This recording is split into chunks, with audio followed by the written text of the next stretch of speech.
Hi friends, SV கார்க்கு சரணம் பேசுகிறேன். நம்ம யூடியூப் சேனல் வந்து எஸ்வி கார்கர் போகிற வீடியோ லைக் பண்ணுங்கள், ஷேர் பண்ணுங்கள், சப்ஸ்கிரைப் பண்ணுங்க. இன்றைக்கி வீடியோ பார்த்தீங்கன்னா Ertiga petrol plus CNG vehicle. இந்த வண்டியில் பார்த்தீங்கன்னா மால் ஃபங்க்ஷன் லைட் எரியுது. என்ன லைட் பார்த்தீங்கன்னா ஏபிஎஸும் இஎஸ்பி லைட்டும் எரியுது. இந்த லைட் நம்ம இன்ஜின் ஸ்கேன் பண்ணி பார்க்கணும். ஸ்கேன் பண்ணி பார்த்தா நம்ம ஏபிஎஸில் ஃபால்ட் காமிக்குது. ஏபிஎஸில் நம்ம செக் பண்ணி பார்த்தா rear right side wheel speed sensor circuit voltage low காமிக்குது.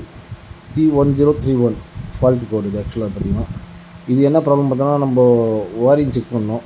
ப்ளஸ்ஸு ஏபிஎஸ் சென்சார்லாம் செக் பண்ணி பார்த்தோம். வீல் அப்பு ரியர் ரைட்டு லெஃப்ட்டு மாற்றி போட்டாச்சு. சென்சார்லாம் மாற்றலை, அந்த சென்சார் மாற்றி போட்டோம். ஆனால் அதே சேம் ப்ராப்ளம் காமிக்குது. Rear right side circuit low காமிக்குது.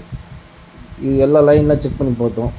லைன் செக் பண்ணி பார்த்தா ஊஃபர் போட்டுருக்காங்க மேட்டில். அது பார்த்தா ஊஃபர் மேட்டில் கட் பண்ணிக்கிறாங்க. அது கட் பண்ணி பார்த்தோன்னா அந்த ஒயரை சேர்த்து கட் பண்ணிட்டு வராங்க.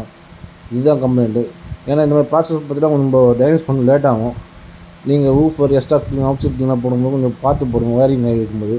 ஏன்னா இந்த மாதிரி டேமேஜ் நடக்கும்போது பார்த்தீங்கன்னா உங்களுக்கு வந்து அன்னசரியாக உங்களுக்கு இந்த கம்ப்ளைண்ட்லாம் உங்களுக்கு ரைஸ் ஆகும். உங்களுக்கு இதுதான் ப்ராப்ளம் இந்த வண்டியில்.